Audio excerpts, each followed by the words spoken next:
Hi there, welcome to the Cloud Security Podcast, and thanks for joining us today.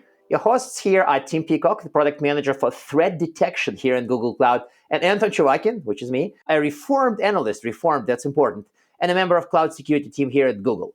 You can find this podcast wherever you find podcasts and at our website whenever we finally launch it, and this time is coming soon. You can also follow us on Twitter as well, twitter.com/CloudSecPodcast. Our guest today is Shua, the CEO and co-founder of Orca Security. So it's going to be very cloudy today and very secure. Tim, now on to you. What's fun today is that this episode is probably going to have more questions about the business of security than you've heard on our show in the past. We all know that security outcomes don't magically pop into existence thanks to the good efforts of security fairies. So we think it's sometimes helpful for all of us, including the listeners of the podcast, to think about the economic drivers of the security products, businesses, services that we all love and rely on. So if you hate this new thread of conversation in the podcast, let us know through the usual channels. And if you like it, let us know as well. So Anton, the first question, please. So Avi, you might be an Orca, but we have to talk about the elephant in the room. Congratulations on your really big round of funding. And I mean, by really big, I mean really big. So what's going on in the industry today that you're raising such a big round after another round? Why do you need so much money? Is security really such a hard problem? So first, thanks for having me. And indeed, we just raised an enormous fund of $210 million on a $1.2 billion valuation led by Capital G. And the reason is that security is a very big problem that matters to anyone. What we see when we look at businesses worldwide is that everyone is becoming a software company. The impact of COVID and the way it accelerated businesses worldwide cannot be overstated. Almost every business out there try to find the way to have digital representation. And when you are moving to become digital, of course, everyone is moving to the cloud. And at the same time, they need to care about security. They need to find ways to secure the environment. And as you probably know, the old paradigms that were mostly borrowed from the on-premise world, they don't work well for the cloud. There's an extremely big market for security which is tailored for the cloud. And in order to continue building it and bringing it to the industry, you do need a lot of money. So we have a generational shift here of people moving to the cloud and an opportunity to not only have a new security operating model, but new security businesses built on top of that. I think that definitely, and it's not only the technology, but the processes that dramatically changed when people moved to the cloud, the processes and the culture. If you think about it, not so long ago, only a few years back, if the business came with a new feature that was requested, it was completely acceptable. This feature will be out in 5 months, 6 months, maybe 18 months. Today, everyone expects it to be in the next week or in 2 weeks. Businesses cannot really succeed if they'll say, okay, someone wants a feature, let's get it out next year. And while cloud enabled it, it really changed the way that you can do security. Security cannot continue to be something blocker to the business, but something that needs to work with the business and enable it. And many of the processes that we are so used to implementing for many years simply doesn't cut through. That makes sense. So let's shift gears a little bit and talk about your background. You're a veteran, I want to say graduate or maybe product of the Israeli IDF Unit 8200. Can you give our listeners who don't know what that is, and I'm sure there's somebody who doesn't know what it is, a quick description of who they are and why we see so many veterans, not products, coming out of Unit 8200? So you can call it a product or a graduate or veteran. I think all of them are completely fine. But essentially, Israel a few decades ago reached the conclusion that cyber is going to be a major part of its military strategy. At the end of the day, there's the understanding that wars are not only going to be fought in the battlefield, but a lot of them are going to be fought in cyber. Some say that Unit 8 did cyber before people have coined the word cybersecurity. It wasn't called cybersecurity when I started around 20 years back. And Unit 8200 is essentially the cyber offensive unit of the Israeli intelligence. And the very interesting thing about it is that most of the people there are not experienced university graduate or people that came with tons of experience. Essentially, they take children, which are 16 and 17 years old, that they believe to have the capabilities to become cybersecurity experts and teach them. I myself joined the unit at the age of 18, went through some cyber security training, and learned most of what I know during that time. And I also had the honor of teaching one of these trainings later on, and to stay around a decade in this unit. And one of the nice things when you take people that are young and haven't been to the industry or to university is that you can really shape the way that they work and the way that they think about problems. And when you do it in a certain way, you can reach really great outcomes. Well, based on the number of security companies we see founded by people with experience there, I believe it. And I would say that it's probably something that presents a very practical way where offensive knowledge kind of seeps into the defensive ecosystem. Like many years ago, probably like RSA 2013, I've encountered a few people who showed up in vendor booths and they basically said, we had cyber offensive experience. And to me, that was the first time that I've encountered people openly saying that we're good defenders because we worked as attackers for the government. And interesting that I remember that shift as it was yesterday, even though it was like 7 years ago. I was like, wait a second. Of course, it existed for decades. How come it's coming out now as a positive? So this was kind of interesting. Side observation. I know an angel investor who had the strategy of investing in kids who were just coming out of their couple of years at the NSA, funding them as they sort of productized a technique or a service they ran there. And then those had a number of very quick, successful acquisitions by some of the larger security players for their expertise in technology. So it makes sense that we're seeing the intersection of national security, the graduates of those programs or veterans of those programs, and then our security industry. Not so much to me national security, it's actually more the offensive side. And I don't mean the pen testers, because when you're an actual real attacker with a goal in offense as opposed to in testing, to me that's different. To me that's the part of the magic, I think. So Avi, you're building a multi-cloud covering multiple providers system to both detect issues that are pre-fail, like configuration errors, weaknesses, all this stuff, and also post-fail issues like, say, incidents or compromised systems or compromised services. Is that correct? Like you're planning to cover both stuff before the incident and stuff after the incident, right? Definitely. But our main focus is essentially to detect the pre-fail, but not only to provide a list of thousands issues that you need to fix, but to essentially find the critical attack vectors that can be exploited by attackers. One of the things that brings many security tools bad reputation is that the fact that they bring you thousands, tens of thousands, sometimes millions of critical pre-fail issues, and then there's absolutely no way that you can handle both of them. So you look at the post-fail, as you put it, ones that attackers essentially manage to manifest. One of the things that makes our solution unique is that we essentially can commit to provide the full coverage with no agent. This is essentially one of the differentiators of the platform, to use a technology called side scanning that covers all of your cloud state to the workload level without the need for you to install anything, but not to only provide an extremely long list of issues, but to connect the dots, so to speak. So essentially, not to tell you have 10,000 vulnerable machines, 5,000 roles that are too permissive, and 500 services that are exposed to the internet, and to expect the practitioner to connect the dots, but to essentially tell you this is a service which is exposed. This service is the one which is running with a vulnerable software and running with a role that have permission to download the customer data. Now, this is not just a list of issues. This is a vector of several things that can be exploited today and should be the top of your to-do list. Okay, but so does it mean that you would treat stuff before the incident is more important? So I hear you, but I'm kind of curious to prod. You would be then close to what Gartner would call CSPM, right? Like posture management tools, right?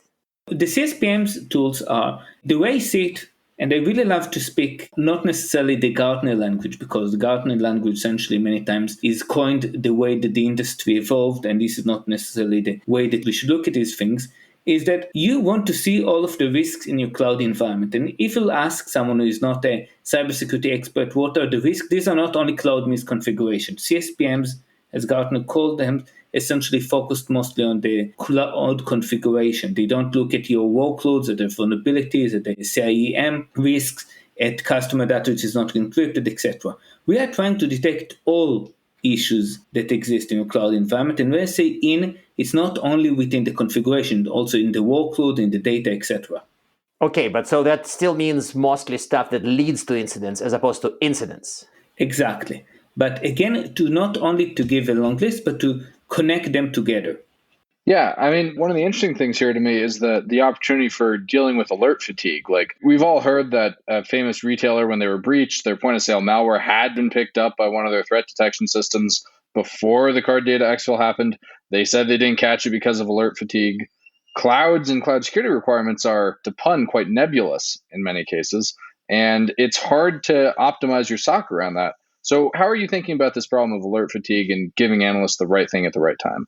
So I think this alert fatigue is as important as not having detection capabilities at all, because if the tool can give you 1,000,000 alerts, essentially it doesn't provide any value. And I've seen organizations that have tools that had literally 1,000,000 of critical items.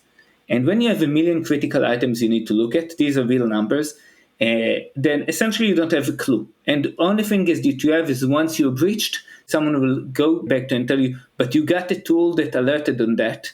And why didn't you look? Nobody will essentially say, but I couldn't read it because it was bad as one of 1,000,000.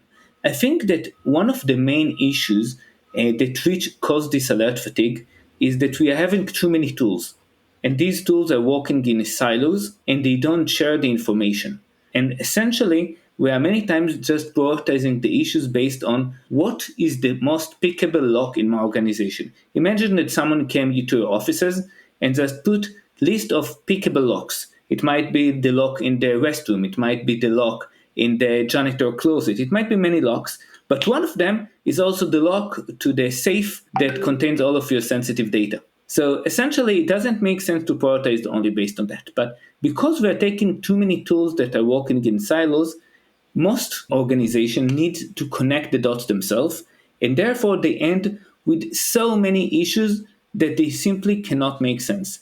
Our approach to that is essentially what we call to look at the vector of the attack, not just to say what lock is the most pickable, but also what is to take automatically the exposure and the impact. So essentially, where does the lock sit? Is it exposed to the internet or only to a certain individual within the environment? And what's behind this lock? Is it just a test environment or does it have keys to your data or the data itself? And when you take into consideration not only how pickable the lock, how severe the vulnerability is, but the exposure and the blast radius, you can reduce the number of alerts that are prioritized by order of magnitude, sometimes 3 or 4 orders of magnitude. We worked with a customer that had literally more than 1,000,000 critical alerts, and when we applied this capability, it reduced to 33. And with 33, it's something that you can actually do something with. 33 from 1,000,000 is quite a significant reduction. What were the most important things? Was it understanding what data was behind it? Was it prioritizing environment? What drove that the most? The vast majority is the exposure. One thing that really shocks me, if you install most of the tools in the cloud security industry today, install them on of your environment, they'll just pop up critical vulnerabilities for any critical CVE installed in the environment. The vast majority of them, excluding Orca, won't stop and look at the configuration and say, yes, this environment is vulnerable to an NTP remote code execution vulnerability. Is NTP exposed? 99.9% of the environment, it is blocked by compensating control, which is the security groups or the port forwarding. And we're simply able to take this automatically into consideration. So if you take exposure into prioritization, then you are able to reduce order of magnitude of alerts. You don't need to care about a USB driver vulnerability in a virtual machine in GCP, but joking about that, automatically most of the tools does. You do need to take into consideration that the exposure can be recursive. It might be something which is exposed via service that is exposed via service, etc. Right. And the impact is not only whether they have files in the environment itself, but if it have permission to access a certain environment. So if you take this exposure and the business impact, you can dramatically reduce the number of issues that you actually need to look at. Yeah, that does make sense to me as well, because I've seen examples of people evaluating and revealing stuff like that on-prem, but it's much worse in the cloud because of a different topologies. Like I've seen people say, oh yeah, this has a vulnerability, a local privilege escalation. And then you kind of realize there's so many controls layered on top of that it's going to be last on the list, even though it's in theory high severity. I'm slightly sad that this problem came to the cloud, but okay, it did. Connected to some things that your tool can actually act on issues, right? You can also prevent certain things. You can apply controls, right? You're not just informing people, correct? Yes. How is this functioning? Because, for example, we had an episode on our podcast when we talked about automatic remediation, And we do still see people who are sort of afraid and sort of like expect that the tool would tell them what to do, but it wouldn't do it. Your tool does both act on findings and does find things. So how do you balance this preventative and detective side, and how do customers deal with both? So our approach to acting is not to act automatically without getting, I'll say, policy of the user. We allow the user to define the automatic actions based on the way that they see the environment and the impact of that. Many times when we say remediation in security, we actually mean governance, because we don't really remediate a problem. For example, if someone is running with a vulnerable version of Python or have privileges that allow anyone access, we don't really fix it, we govern it, we kill it. The action is extremely aggressive in a sense. And the decision whether it makes sense to do it in one environment or another is purely business decision based on the risk appetite, the type of the service, etc. There's cases that even supercritical issues cannot be governed automatically simply because the business doesn't allow that. So we give the choice to the practitioner to define their rule base, their policy of how to act upon a certain finding. That makes a ton of sense. Shifting gears a little bit and getting back to the business side of it, you must spend a bunch of time talking to CISOs and CIOs. How do you explain to them that cloud threat detection is different than threat detection on-prem? And not to ask a leading question, but are agents dead in the cloud? Let's take a quick walk back into the history of security, literally 3 decades back, and think about yourself trying to assess an environment. You are the practitioner, you are the engineer that is responsible to assess the security of an on-prem data center. You have several key options in your disposal, but physically, you need to either run something on the machine, or use network-based approach, or you won't be able to do anything about it. This is the physics of the problem. This is essentially the way it's built. It's a box in a different room. If you don't run anything on it or use network-based approach, you'll be completely blind. So what the industry did is to build tools that are working with these physical limitations that are either agents or network-based security tools. And we built these tools and used these tools for decades because this is essentially everything that we had.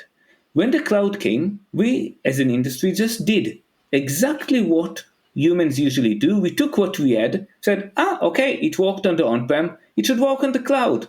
We had agents, let's take the agent. We had networks, these are virtual networks, let's take what we have. Nobody stopped and said, is this really the ideal way of doing that? Is the limitation that guided us a few decades ago are still the limiting factor that exists today?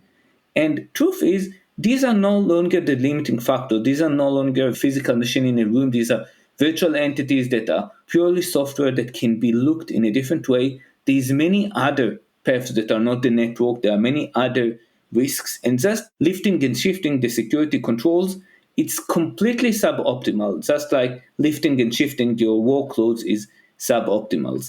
And while some of the risks are similar to the risk that we had on the on-prem, some aren't. And definitely the most ideal way to solve them is not the way that existed before. So this was a long intro, but to answer your question, when we tell more veteran CISOs that you've put years trying to engineer tools into your environment because this is essentially the only way you could do it, but you can fast forward it in the cloud. This problem that used to be a huge part of your work for when you're handling on-premise environment is simply no longer there. You can get full visibility to everything with 3 clicks.